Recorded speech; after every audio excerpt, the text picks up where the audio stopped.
এই লেসনে আমি আপনাদেরকে কিছু গাইডলাইন দিব যে কিভাবে আপনি ফ্রিল্যান্সিং জব মার্কেটে দ্রুত সাকসেস হতে পারবেন বা উইন করতে পারবেন। এবং এক্ষেত্রে আমি প্রধানত ওয়ার্ল্ডের সবচেয়ে বড় যে ফ্রিল্যান্সিং সাইট odesk.com দিয়েই আপনাদেরকে গাইডলাইনগুলো দিচ্ছি। কারণ ওডেস্কে যদি আপনি সাকসেস হতে পারেন, ওডেস্কের সিস্টেমগুলো যদি আপনি ফলো করে আপনি যদি নিজেকে প্রস্তুত করতে পারেন, তাহলে অন্যান্য ফ্রিল্যান্সিং সাইটগুলোরও সিস্টেম প্রায় একই রকম।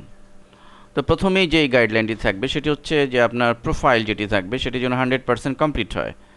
ওডেস্কের আমরা যদি যে সমস্ত ফ্রিল্যান্সার আছে আপনারা জানেন যে তাদের প্রোফাইলগুলো দেখা যায় ম্যাক্সিমাম, কেউ কেউ হয়তো প্রাইভেট করে রাখে। তো এই প্রোফাইলগুলো যদি আমরা লক্ষ্য করলেই বুঝতে পারবো যে আসলে সবারই কিন্তু 100% প্রোফাইল কমপ্লিট করা রয়েছে। এবং 100% প্রোফাইল কমপ্লিট করা কোনো ডিফিকাল্ট কিছু নয়। ওডেস্কের রেজিস্ট্রেশনের পরে স্টেপ বাই স্টেপ ওডেস্কের যে ইনস্ট্রাকশন থাকে সেভাবে আগালে আপনিও 100% কমপ্লিট করতে পারবেন আপনার প্রোফাইলকে। আর 100% প্রোফাইল কমপ্লিট হলে আপনার ওডেস্কে কাজে বিট করা বা আবেদন করার পরিমাণও আপনি বাড়াতে পারবেন। অতএব এটি একটি বাধ্যতামূলক প্রক্রিয়াই বলা যেতে পারে। এছাড়া ওডেস্কে কীভাবে আপনি 100% প্রোফাইল কমপ্লিট করবেন এটার উপর আমাদের এই টিউটোরিয়ালের মধ্যেই ওডেস্ক সেগমেন্টে বিস্তারিত রয়েছে যে কীভাবে আপনি 100% প্রোফাইল আপডেট করবেন। তাহলে আমরা যেটা জানলাম যে আপনার প্রোফাইলটিকে যেন প্রথমেই 100% কমপ্লিট হয়। সেকেন্ড হচ্ছে এক্সেলেন্ট অ্যান্ড রিলেটেড পোর্টফোলিও, অর্থাৎ আপনি যে পোর্টফোলিওটা থাকবে প্রোফাইলের আন্ডারে পোর্টফোলিও, সেই পোর্টফোলিওটা যেন চমৎকার এবং সুন্দর হয়, রিলেটেড হয়। লক্ষ্য করুন আমি একজন ফ্রিল্যান্সার জাকির হোসেন, তো তার প্রোফাইলে ঢুকেছি এবং এখানে জাকির হোসেনের প্রোফাইলে এখানে তার অ্যাট এ গ্ল্যান্সে ওয়েব প্রোগ্রামার, সে যে একজন ওয়েব প্রোগ্রামার এবং ওয়েবের কোন কোন সেগমেন্টে সে স্কিল্ড সেটিও এখানে উল্লেখ করেছে, HTML CSS এবং CMS লাইক ওয়ার্ডপ্রেস জুমলা, এবং সংক্ষেপে অবজেক্টিভটাও লিখেছে। এবং আমি যে কথাটি বলতেছিলাম আপনাদেরকে যে পোর্টফোলিও, অর্থাৎ এখানে পোর্টফোলিওটা আমরা মেইনলি এখানে ফলো করব। দেখুন এখানে তার পোর্টফোলিওটা হচ্ছে এটি, পোর্টফোলিও নামে লেখাই রয়েছে।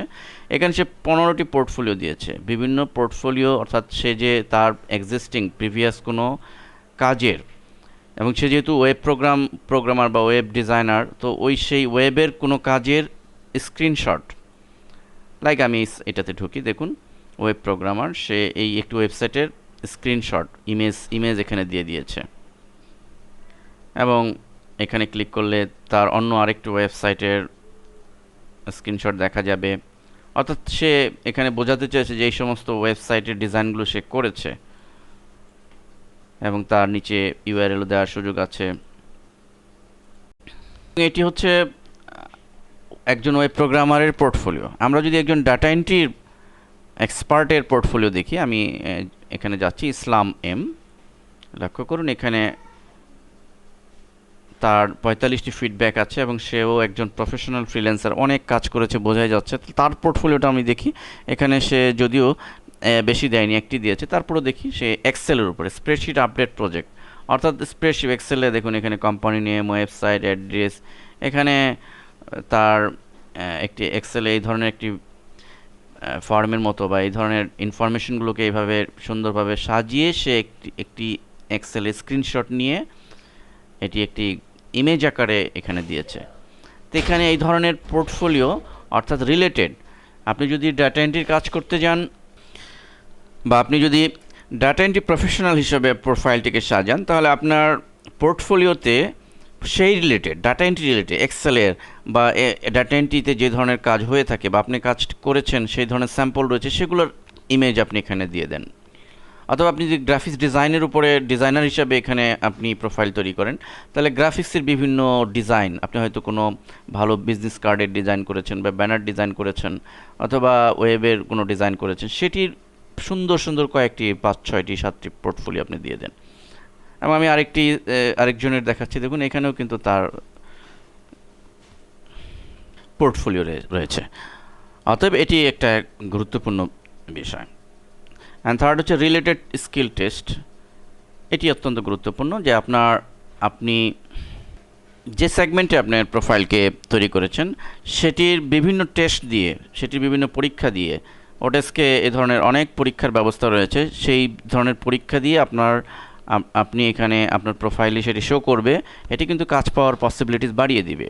লক্ষ্য করুন এখানে ইসলাম এম, সে তার টেস্ট যদি আমরা দেখি, এখানে টেস্টের সেগমেন্টে সে এই টেস্টগুলো দিয়েছে: MS Excel, market research, bookkeeping, office skill, English vocabulary test, Windows XP test, WordPress test, অর্থাৎ ডাটা এন্ট্রি সেগমেন্টের রিলেটেড যতগুলো কাজ আছে সেই ধরনের টেস্ট সে দিয়েছে। তো এবং এক্সেলে সে অলরেডি বেশ ভালো অবস্থান, ভালো ভালো রেজাল্ট হয়েছে তার। তাহলে এই যে টেস্ট দেওয়ার মাধ্যমে তার যে অ্যাচিভমেন্ট, এটিও কিন্তু একটা প্লাস পয়েন্ট। বায়ার কিন্তু এগুলো দেখে, বায়ার কোনো কাজ দিতে গেলে তখন কিন্তু এই ফ্রিল্যান্সারের এই বিষয়গুলো, প্রোফাইলটি এভাবে সে পর্যবেক্ষণ করে। সে যখন দেখবে যে সে অনেকগুলো টেস্ট পাস করেছে, অর্থাৎ সেই জিনিসগুলোতে স্কিলড, এটি তার একটা এডিশনাল প্লাস পয়েন্ট। এবং এই টেস্টগুলোতে অর্ডার দেওয়া ডিফিকাল্ট কিছু নয়। আপনারা যদি লাইক এক্সেল টেস্ট, আপনি এক্সেলের উপর ভালো করে প্রিপারেশন নিয়ে আপনি পরীক্ষা দেন, দেখবেন আপনি অনায়াসে পাস করে যেতে পারবেন ইনশাল্লাহ। এবং ঠিক একইভাবে আমরা জাকির হোসেন, যিনি ওয়েব প্রোগ্রামার, তার টেস্টগুলো যদি দেখি, এখানে সে তার রিলেটেড টেস্ট, যেহেতু সে একজন ওয়েব ডিজাইনার বা প্রোগ্রামার, সে search engine optimize, WordPress, HTML, web design development related টেস্টগুলো দিয়েছে। অতএব আপনি যেই হিসাবে কাজ করতে চান সেই টেস্টগুলো আপনি দিয়ে আপনার প্রোফাইলকে সুন্দর করেন। এরপরে হচ্ছে related and live sample attach.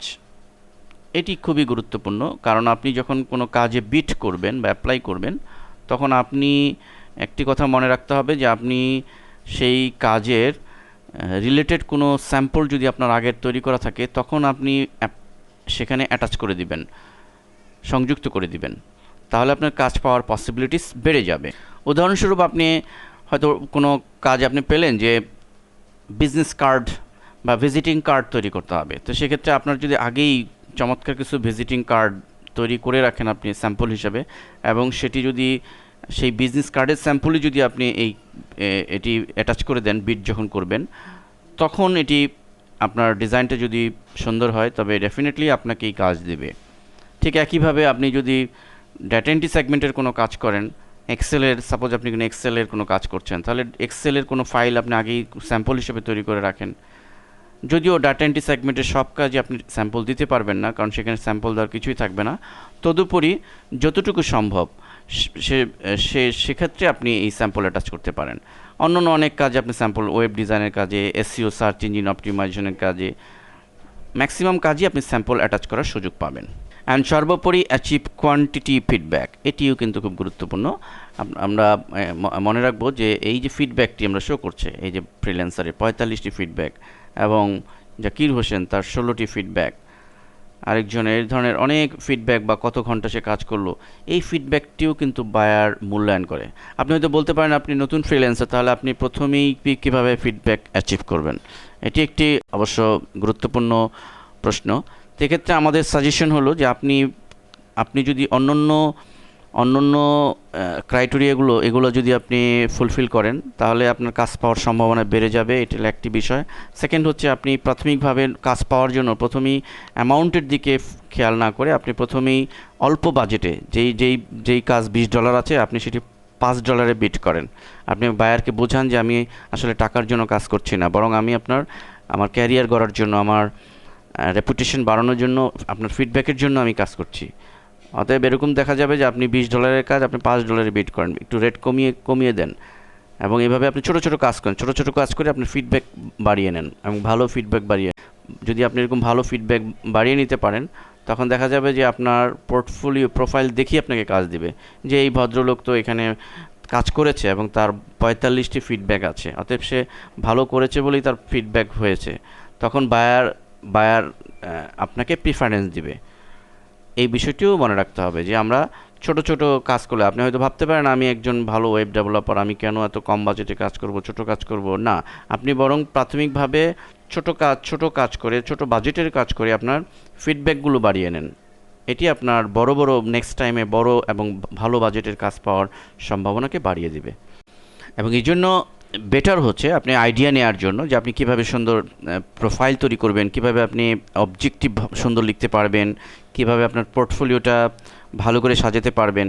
তো এই বিষয়গুলো আইডিয়া নেওয়ার জন্য বেটার হবে যে আপনি যে ফ্রিল্যান্সার যারা আছে যে বা কন্ট্রাক্টর যারা আছে তাদের প্রোফাইল তো দেখার সুযোগ আছে, অতএব তাদের প্রোফাইলে ঢুকে আপনি দেখে নেন।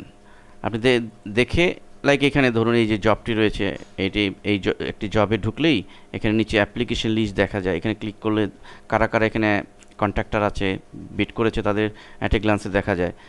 তো একটি একটি করে ক্লিক করে আপনি দেখে নেন যে লাইক এখানে যে এখানে একজন ফ্রিল্যান্সার, তো web designer and SEO expert, এবং তার অবজেক্টিভ কীভাবে লিখেছে সেটি আপনি এখান থেকে ফলো করতে পারেন। তার 6টি ফিডব্যাক রয়েছে এবং এখানে তার পোর্টফোলিও কীভাবে সে পোর্টফোলিওটা সাজিয়েছে, এখান থেকে কিন্তু আপনি আইডিয়া নিতে পারেন। আশা করি এই টিপসগুলো আপনাদের কাজে লাগবে। ধন্যবাদ সবাইকে।